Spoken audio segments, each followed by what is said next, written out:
Ousted and now speaking out, the former Lowell police chief has a lot to say about his forced resignation from the city.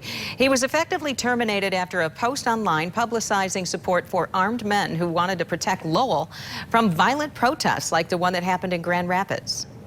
The chief dismissing claims of intimidation and racism, saying that his termination was wrong. News 8's Leon Hendricks has our report.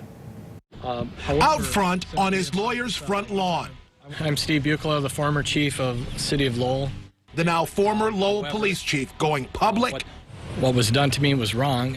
And standing firm. And I have broad shoulders for a reason.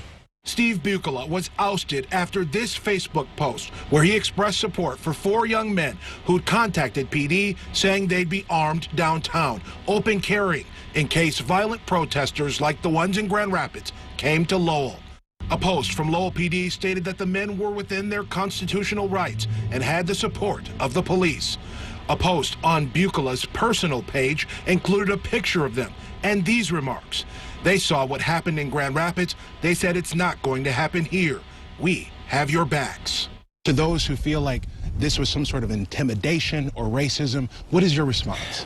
You know, anybody that knows my family dynamics, this is laughable, but I'll put it out there. I have a brother who's homosexual. My stepson is dating a Hispanic girl who's been living with us since the coronavirus has kicked off. And my stepson's best friend is half black, half white. So for someone to actually even insinuate that I'm a racist is laughable.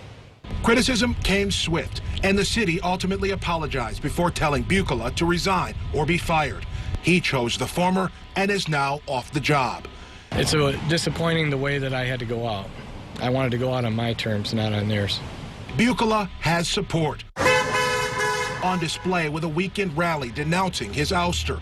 A GoFundMe page has raised $7 grand in 2 days. I'll be honest with you, I was choked up and I was at a loss for words, kind of like I am now. But an apology for his actions wasn't on the table here. Instead, he wants one from the city he served for decades that he says wronged him in the end.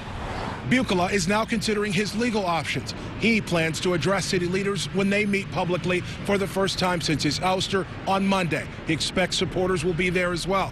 He says he was already considering retirement. He'd served Lowell since 1995 and was months away from benefit eligibility.